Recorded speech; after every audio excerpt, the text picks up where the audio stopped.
دیواشیج از نواحی قدیمترین و دوردست تاجیکستان محسوب یافته. محض در دوران استقلالیت دولتی مملکت و تحت دستگیری و غمخوری‌های پیوسته اساسگزار صلح و وحدت ملی پیشوای ملت پرزیدنت جمهوری تاجیکستان محترم امامعلی رحمان پیوسته آباد و زیبا گردیده ایستاده است. بخشیده به استقبال سزاوار از جشن 35 سالگی استقلالیت دولتی جمهوری تاجیکستان با اقدام مقامات اجرایی حاکمیت دولتی ناحیه عبارت از 252 بند نقشه چاره‌بینی ترتیب داده شده است که در 5 سال من بعد ناحیه را باز هم دیدنی و نظرآباد خواهد گردانید. با استفاده از مبلغ‌های حکومت جمهوری تاجیکستان، جلب سرمایه همکاران رشد، سهم صاحبکاران وطن دوست و حشر عمومی ساکنان آبادگر و وطنپرور تا امروز در ناحیه 120 انشاءات سطحی گوناگون بنیاد و نوسازی کامل گردانیده مورد استفاده قرار داده شده است. بنیاد و نوسازی انشاءات و بناها به شکل معماری ملی و اروپایی بیشتر در ساحه معارف و فرهنگ، تندرستی و صنعت، ساختمان و خدمت معیشی، ورزش و خدمترسانی، سودا، رشد ساحه کشاورزی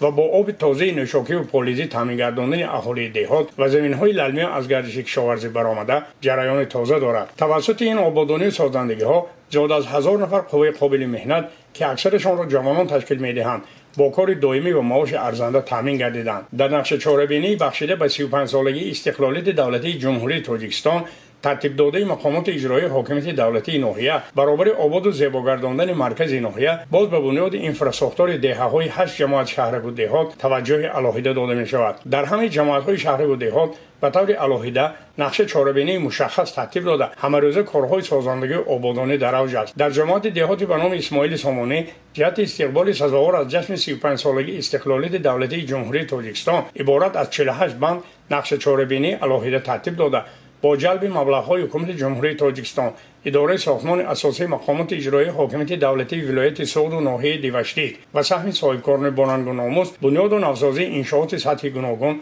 با مرام ادامه دارد. در مرکز جماعت دهات با جلب مبلغ‌های مقامات اجرایی حاکمیت دولتی ناحیه بنیاد کاخ فرهنگ ادامه داشته با اقدام صاحبکاران سربلند خورمجان رستموف، سیدعلی احمدوف، سیدنبی قادروف در دهه خوجه‌ها ساختمان 4 انشاءات داشتانه مرکزهای خدمترسانی و سودا، فروش زهر خیمیکات‌ها و تکنیک ماشین‌آلات در ساحه کشاورزی، تشکیل کارخانه‌های خرد دوزندگی، خدمترسانی طبی و دندانپزشکی در عرف انجامیابی قرار دارد. طور صاحبکار خورمجان رستموف ابراز داشت اهل عائله جهت با کار دائمی فرا گرفتن همدهگان و باز هم آباد و نظرآباد گردیدن دهه خوجه‌ها تصمیم گرفتند که با مبلغ زیاد از 1.5 میلیون سامانی بنای خوش‌طرح و زمانوی را با استفاده از محصولات وطنی با نام حاجی رستم بابا بنیاد نمایند. در اینجا تشکیل کارگاه‌های استحصالی، رساندن خدمت طبی به ساکنان جماعت دهات و با این وسیله با کار دائمی فرا گرفتن زیاد از 20 نفر همدهگان اقدام کرده شده است. بخشیده به 35 سالگی استقلالیت جمهوری تاجیکستان در جماعت اسماعیل سامانی 48 ابجکت‌های گوناگون ساختمانی به استفاده داده می شود. از جمله در سال 2022 ما زیاده از 10 عدد انشاءات‌ها را به استفاده دادیم. این سال باز به نقشه گرفتیم که باز 15 عدد انشاءات‌های گوناگون خواجگی خلق را به استفاده دهیم.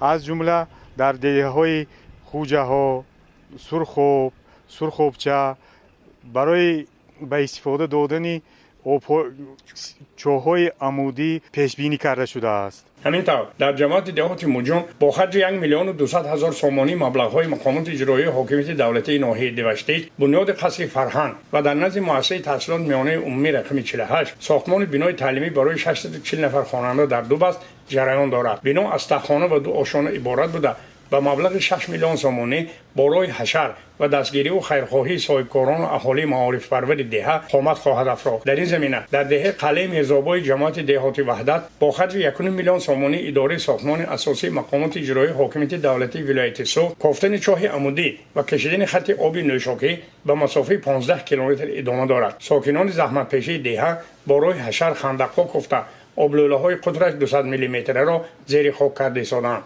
مورد تاکید است که این انشاءات بنیاد شونده سال 2023 مورد بهره‌برداری قرار خواهند گرفت. مضبوط بابازاده، ناحیه دیوشتیج، اخبار.